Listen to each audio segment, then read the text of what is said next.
सिलाई के सभी शौकीनों, डिजाइनर्स और क्रिएटर्स का इस मास्टर क्लास में बहुत बहुत स्वागत है। आज के इस सेशन में हम सिलाई से जुड़े एक ऐसे बुनियादी सवाल पर चर्चा करने वाले हैं जो अक्सर हमें कंफ्यूज कर देता है।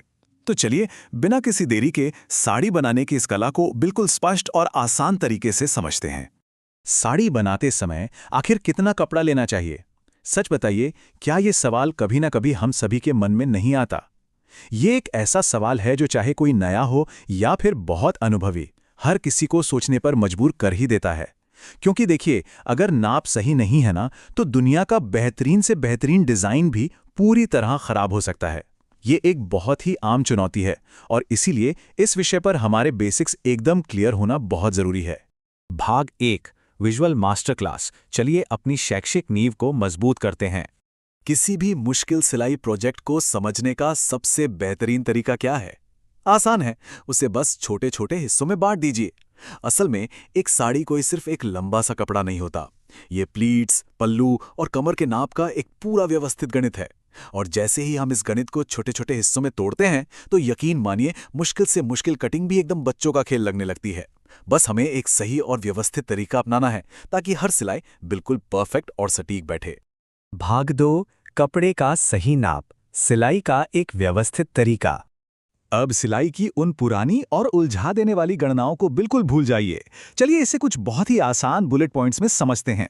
तो एक स्टैंडर्ड साड़ी के लिए हमें आमतौर पर 5.5 से 6 मीटर कपड़े की जरूरत होती है।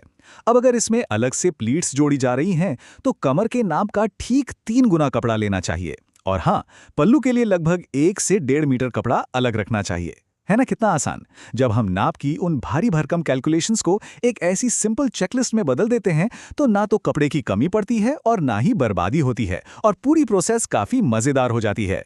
भाग 3, सीखने का आसान तरीका, त्वरित रिवीजन टूल्स। सिलाई मशीन पर बैठते समय भारी भरकम किताबें तो काम आती नहीं है ना? इसलिए याद रखने के लिए कुछ क्विक टिप्स पर ध्यान देते हैं।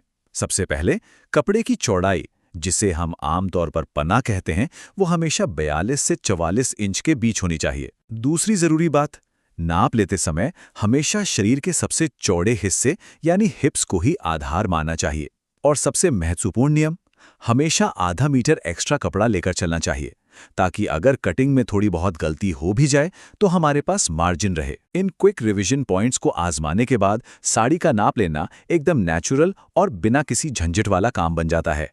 तो जरा सोच कर देखिए, जब कपड़े का नाप लेने का ये शुरुआती डर हमेशा के लिए खत्म हो जाए और सारे बेसिक नियम बिल्कुल क्लियर हो जाएं, तो फिर हमारी क्रिएटिविटी की क्या ही सीमाएं रह जाएंगी।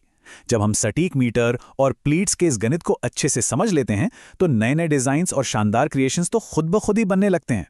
तो इन मजबूत बुनियादी बातों के साथ क्या अब वक्त नहीं आ गया है कि हम अपने अगले सिलाई प्रोजेक्ट की ओर पूरे आत्मविश्वास के साथ कदम बढ़ाएं? आप अपना अगला मास्टरपीस कब बना रहे हैं?